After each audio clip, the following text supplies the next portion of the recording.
Rapid pace out here early in the second. LeVert, hey, knocks it down. Rondo's on the run. Stops. Hits Love. Love fires. Cavs reset with a fresh 14. Under 3 to go in the half. Garland works on Holiday. Pause it for a moment. Shovels to Mobley. Garland, step back three, drew a foul, knocks it down. Oh, ladies and gentlemen, boys and girls, children of all ages, you are listening live episode number 24 of the All Things Cavaliers podcast. We have a special guest with us today. I'm going to let Joey introduce him. Go ahead, Joey. What's going on, guys? What an episode we have for you today. Today we have a really amazing special guest, a legend, someone who I look up to. He is the bilingual broadcaster for the Cleveland Cavaliers, the only man to have called the World Series, the NBA Finals, the Super Bowl, and the Elite Four in Spanish. Everyone, big round of applause for Rafa. How are you guys? Pleasure to be here with you guys. And I finally, I was a little worried that All Things Cavaliers I wasn't included in that. So now you got a little more All Things in the bill.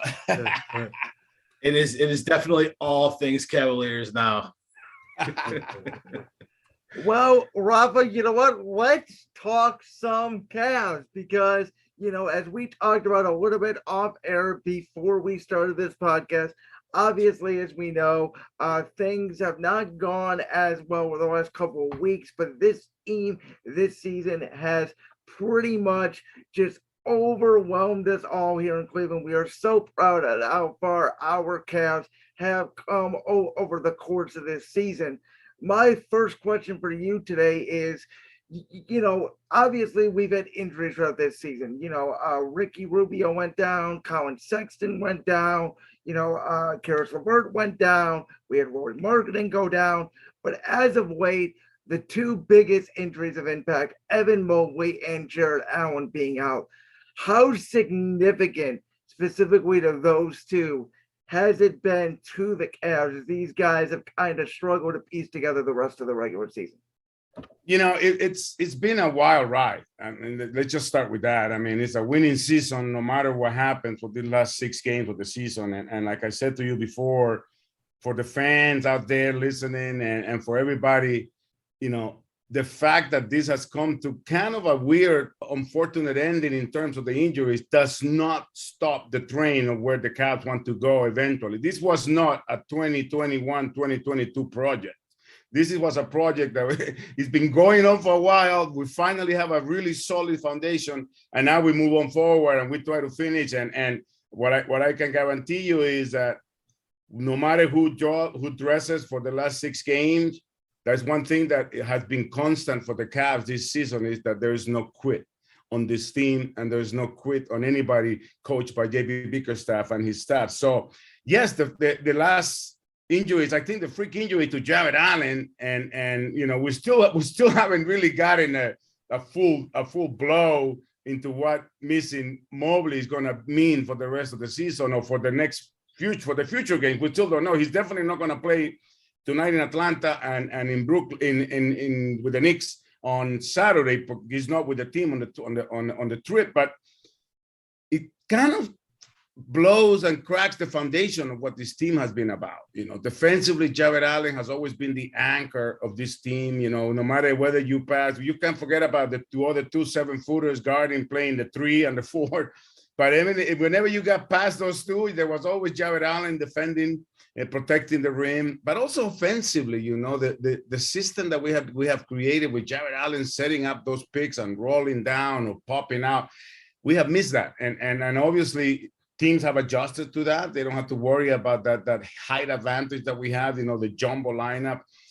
And it definitely shows in what we have been doing defensively and offensively, because we have had to adjust. I mean, we have gone from the jumbo lineup to JB trying to come up with something for this last stretch into like a small ball lineup, because that's what we have available, So I don't think I could emphasize enough to the fans and that the fact that this is not ending the way we wanted it to be is not, and it has nothing to do with what we're trying to build or what we're trying to accomplish and going forward with the team. So we'll fight on with what we have. We'll give it all we got, and I'm sure that's something that Cavs fan has to be sure about. You know, the guys are gonna leave it all on the floor, especially on a night like tonight on back-to-backs. Atlanta played last night as well, so everybody's on the same ship, and nobody feels sorry for you.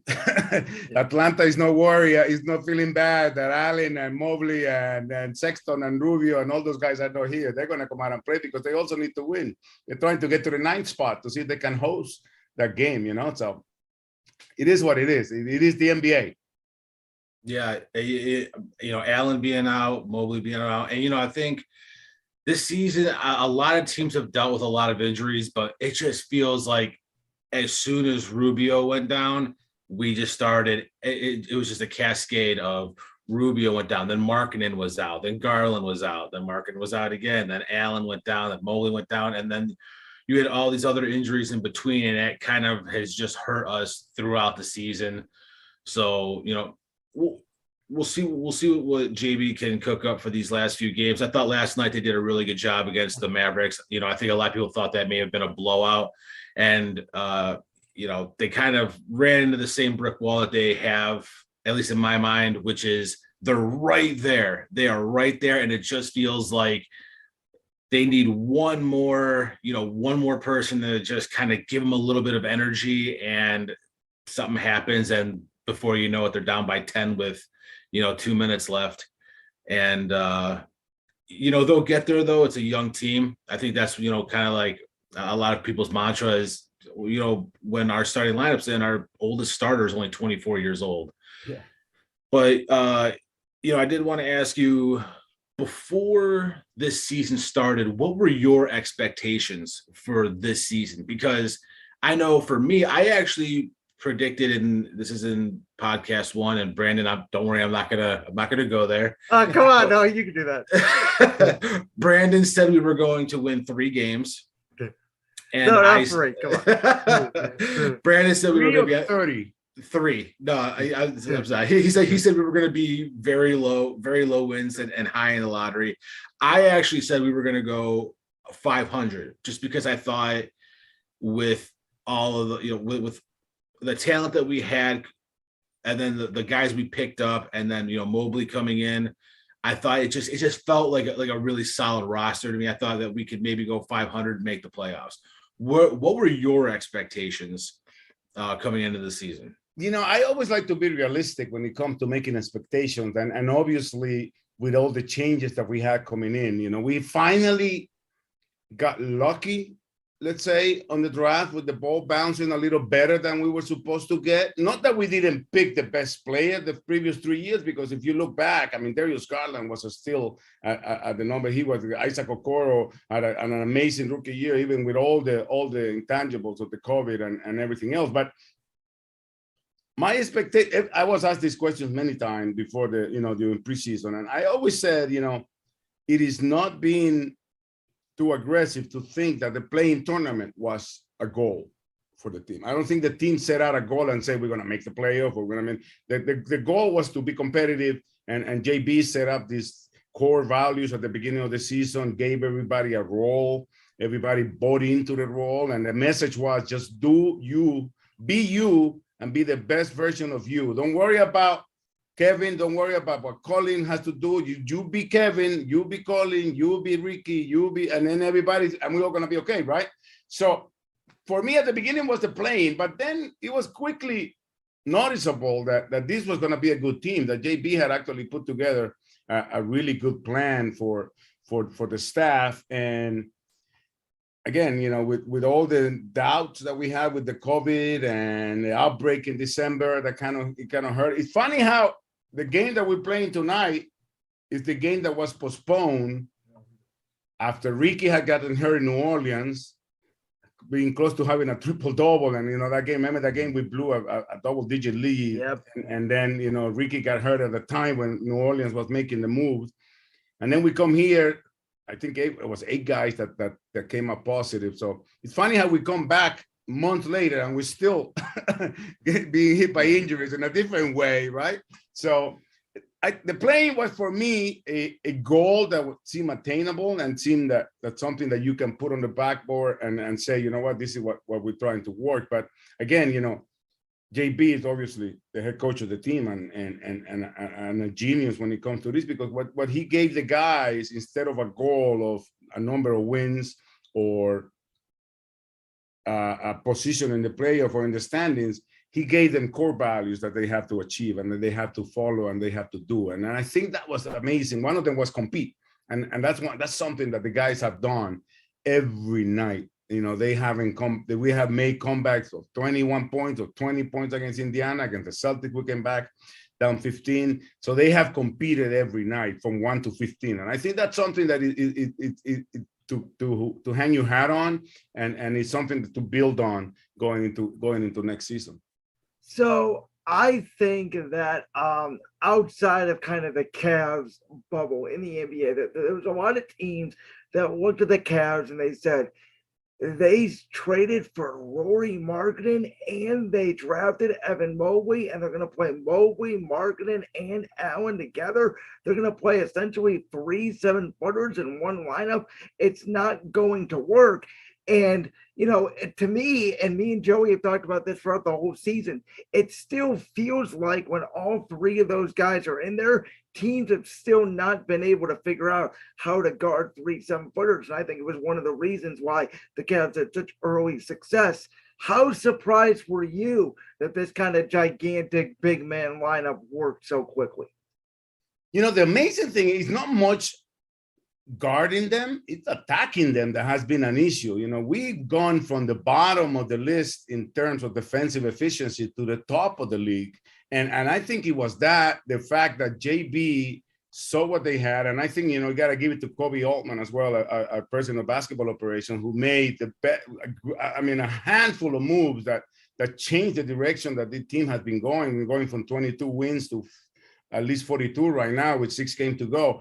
But so to me, it wasn't too much of a surprise after seeing them practice every day and seeing what they were trying to do defensively. And that is one of the great things about JB and his staff, that they were able to recognize the strength of every player and the ability to get Lauri Markkanen to buy into playing a position that he'd never played before in his life.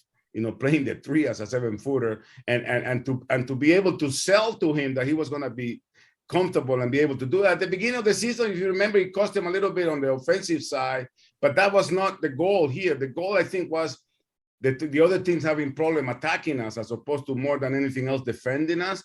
And I think that's what, when you look at the end of the season and the injury, that's what has rattled the foundation of this team is that the defense. With Jared being out, our efficiency has gone, from 103 to like 110, 114, and it's hard in the NBA to compete when you don't have points on the other end, and you have to create them. So our identity continues to be a defensive mindedness, and it's going to continue to be that.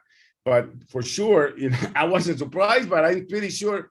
I know this because of the Cavs, the Warriors and Steve Kerr have to make up something and come up with the death lineup, the small ball lineup, right? So we were responsible for that starting, and I'm glad to see that we're responsible for going totally against the grain and bringing back the big man, the big footer playing with the back to the basket, and the game that I'm sure you guys are used to from the old days, right? It's hard to say it's old school because it's only happened from the 2015 finals to here, but.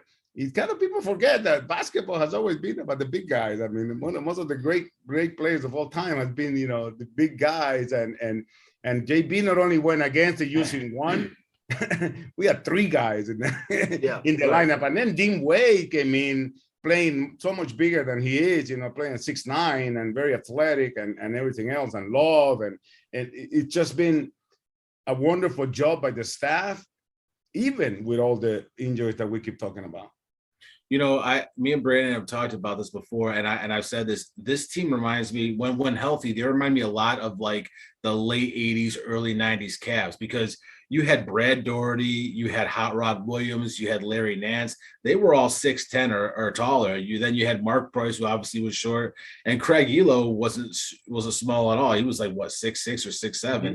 So this team really, when they're all healthy, they really remind me of that late '80s, early '90s Cavs team that was just kind of punch you in the mouth, take it to you, defense, and really hard to defend. And those teams, if it wasn't for Michael Jordan, we'd probably be talking about how many championships we had for with those Cavs teams. But before you go, one of the great things that people always say that, compare that, but the thing that they have to add is that we also have a coach similar to what they had back then, that it didn't matter what he told them, they believed in what the coach told them. And I think Brad Daugherty and Larry Nance was telling me the other day, like whatever Lenny Wilkens told them they could do or they needed to do, they did it because they knew, they believed in him. And I think that is very similar in this generation as well, because JB has been able to get these guys to believe in the fact that he's going to get the best plan for them and put them in the best situation. And I don't think there's anybody in that roster that would say, the opposite, because they all have improved, they all have played better, they all have done a wonderful job. But we are like those teams that you're talking about, a unit. It's not one guy.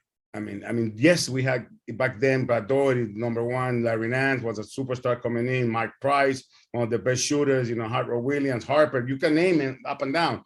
But those guys were good together, like we are right now, a unit. And the Cavs don't go anywhere if they don't go in one boss, as opposed to having like an isolation type of guy or type of player. So that's not our style, right? So kind of speaking, that team in those those late '80s, early '90s, they were a unit, and like you said, this is one of the first times that I think this is one of the first times Bickerstaff has actually had the opportunity to have a young roster and be able to actually coach them and kind of bring them up, and you can really see how great he is as a teacher and having these players improve underneath him. And that I think that's been a real key to success this season. I'm sorry, excuse me. I think I do that at least once a podcast, Brandon. I cough and then I have to say excuse me. So there's a lot of great players on this team. You got Garland, who obviously is, I think he's already a star in this league. I don't know. I don't think it's even a question of, is he going to take that next step? I mean, I think the kid's a bona fide star and he's going to be for years. I think Jared Allen's one of the biggest big men in the league. I think Embiid may be the only player that I think is a better center in the East. Mobley, I think, is going to be, a lot of people like to use the term unicorn now for, different players when, like Giannis or that. Mobley has so much unbelievable talent, just natural talent, that when he starts to get into his NBA body, I'm extremely excited to see what he's going to be able to do, because it seems like he could do pretty much anything. And once he starts getting more aggressive, a little better on not turning the ball over, a little better on his dribbles, I think that this kid's going to be just a generational talent. Do you think, and I don't want to phrase this the wrong way, we went out, we got LeVert, who I think, last night, phenomenal game. That's what we've been looking for this whole season from LeVert. Do you think that they re-sign Colin Sexton? And if they do, how big of an impact will he have moving forward, next season, or even if he does try and make a comeback before the playoffs, which I don't think is very likely, but his offense is undeniable. Yeah. Let me start by saying I have no idea. I appreciate you think my position with the Cavs is that high up in the ladder that I would know the answer to that question. I just can tell you that what he has meant to the organization, on how much the organization appreciate what he has done for us, and obviously what he's trying to do to get better and get back on track. But when you look at the situation, yes, we do miss Colin Sexton. We do miss his ability. How many times we've been in situations where, man, we need a bucket. We need a guy to come in and just get a bucket, and that is Colin Sexton, right? And he is part of this rebuilding. He's the first piece. So let's not forget about that. Like, Colin Sexton is the first piece that was placed during this retooling of the Cavaliers. So I don't know what's going to happen in terms of what I do know is that we have the perfect executive, who I think is the executive of the year in Kobe Altman, who will make the decision that makes the best sense for what JB Bickerstaff and him are trying to build here. So I can't wait to see what this is gonna end up being. During the summer, during the draft, during the free agency period, and I have my full trust is on the fact that Kobe is gonna do what he's been doing for the last 4 years. He's been, everybody thought and wasn't, I always say we are here because we cannot be where he is right now or what he's doing, but we have gone through a whole different phase of Kobe Altman acquiring assets to get him ready to make the move that he made last offseason and going forward on this season. So we have made that move from the position of Kobe just acquiring assets and picks and stuff to actually going out to the store now and spending those assets that he was able to get. So a lot of people, they have to look back and really see what the process has been. And that's why I think my faith is on the fact that once this season is over, wherever it ends, whatever it takes us, we're going to have a rookie of the year who has learned not only through the hard knocks of the season, but also through winning, because, the other guys that you have behind him learn through 20-win seasons and 22-win seasons and 19-win season. Mobley has actually made us better. Allen had finally played a full season in his contract, and you would think, it is normal to think a guy that signs a 5-year deal for $100 million, kind of like lay back and I got my contract and everything. That wasn't Jared. The Fro came out, man, and he was ready to put the team on his shoulders. So we have that.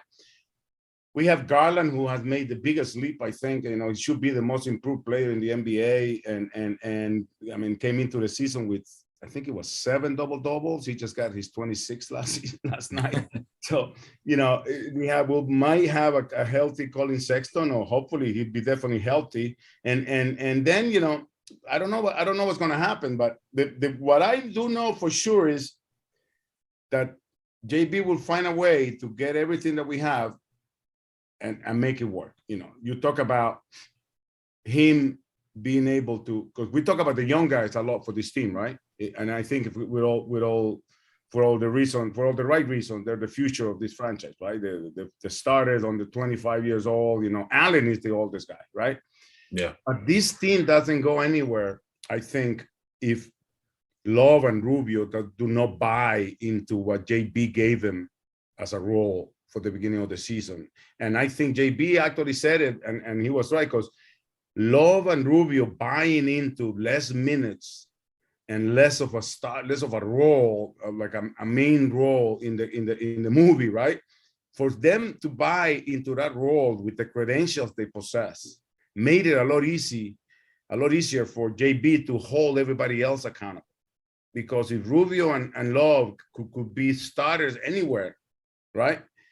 Were able to believe in what he was putting on the table, made all these young guys a lot easier to hold accountable for JB, because we have guys here that have been 13, 12 seasons in the NBA, and they're ready to roll up their sleeves and pull, and do whatever they're being asked to do. So that I think the bottom line of this season, the fact that everybody we do have an identity, we do have a system, we do have a culture that is in the process of being better. And it can't be any better than that. I mean, again, let's not just put our eyes on the injuries and the fact the way they started, the standings are looking right now. I mean, this is not a a process that ends at the middle of April here. You know, it continues, and it's going to get even harder and better once the season stops. Kevin Love to me, and you kind of addressed it earlier. He to me more specifically, it is amazing to me how well he embraced his role specifically because he is a former NBA champion. You know, he started on our 2016 championship team. He's making, you know, a lot of money, and he could have very well easily said, you know, no, I am a starter in this league. I'm an NBA champion. I'm making this, yada, yada, yada.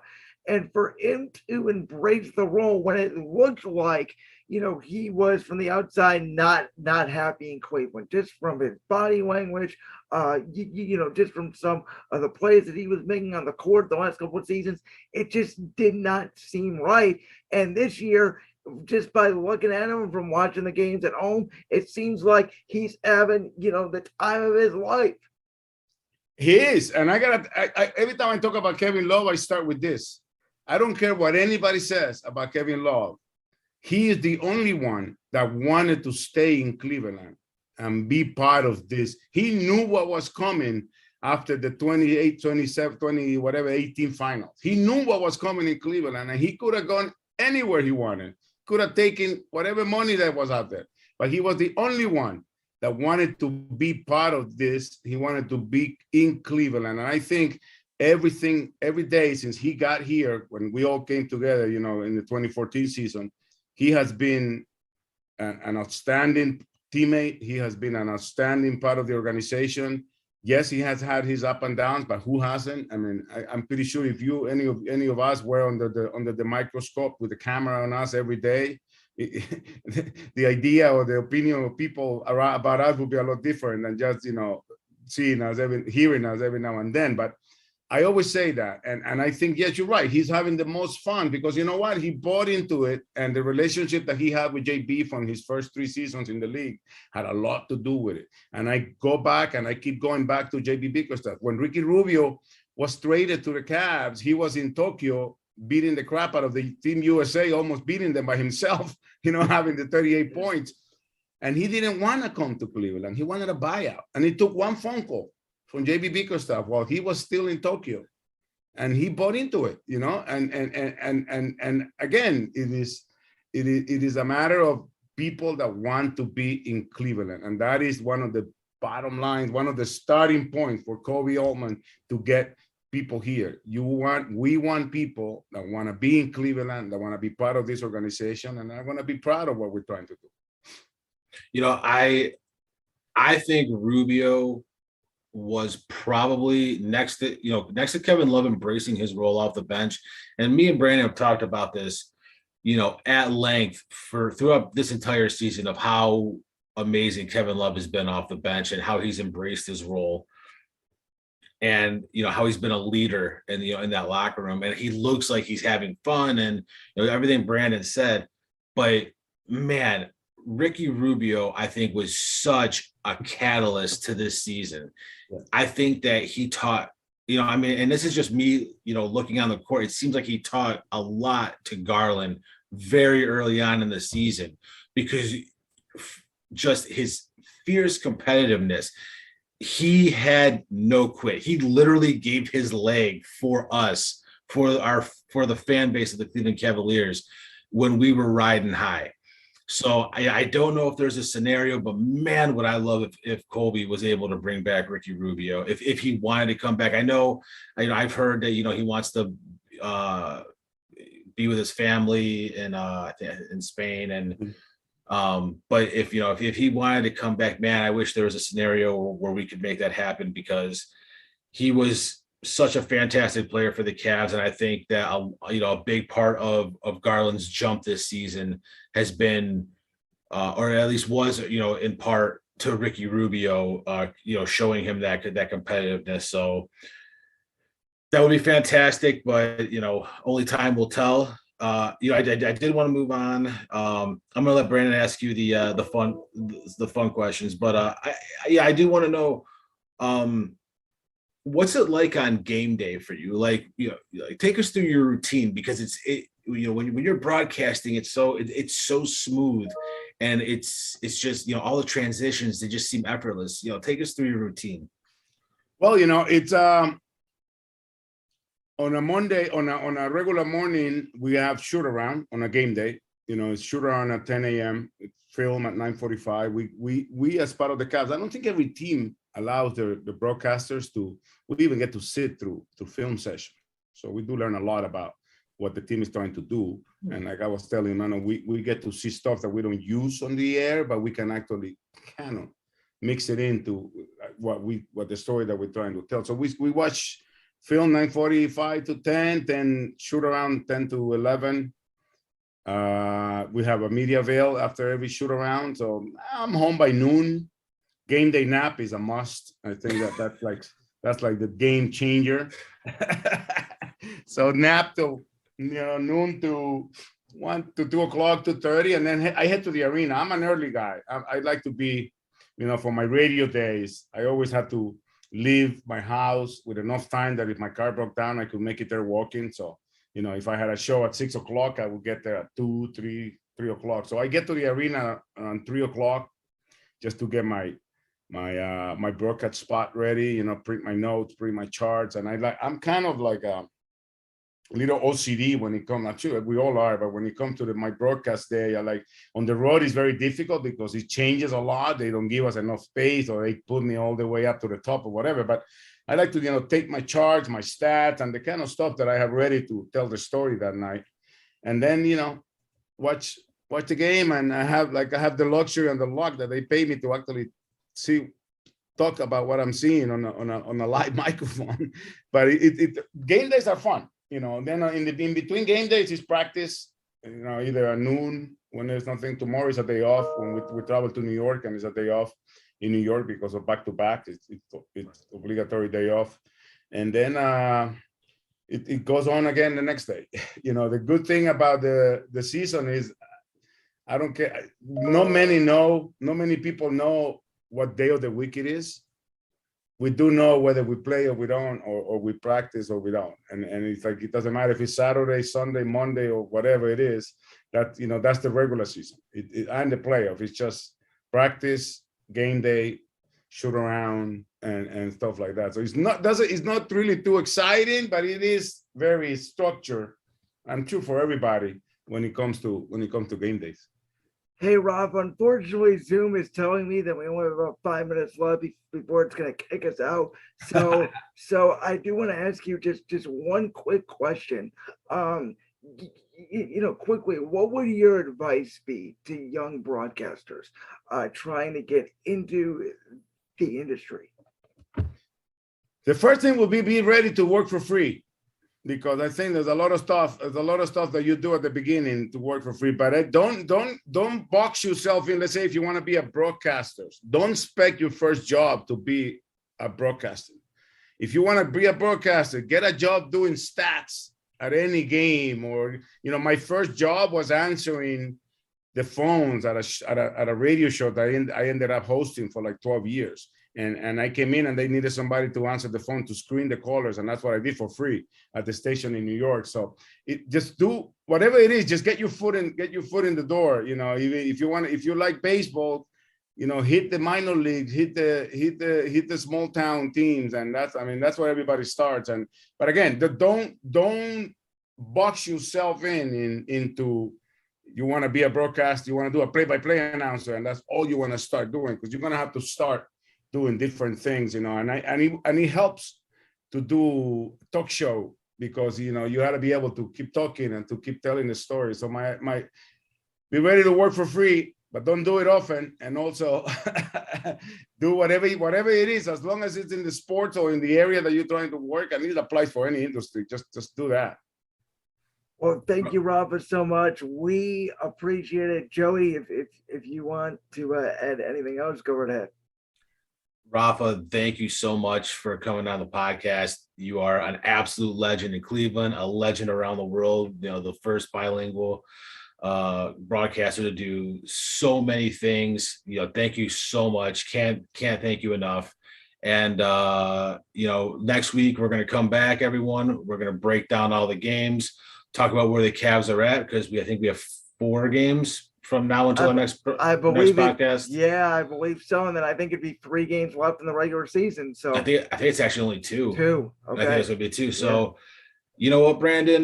This was by far my favorite episode. Rafa, thank you so much again. You were absolutely amazing. Thank you, man. Thank you. My message to the Cavs fan: keep the faith. This is not over in April. This continues, and we'll restart again, and we'll be better every day. And like I said, make sure that you know that these guys are going to compete and leave it all on the floor for everybody. So just keep watching, keep supporting, and be loud when you come to the field house.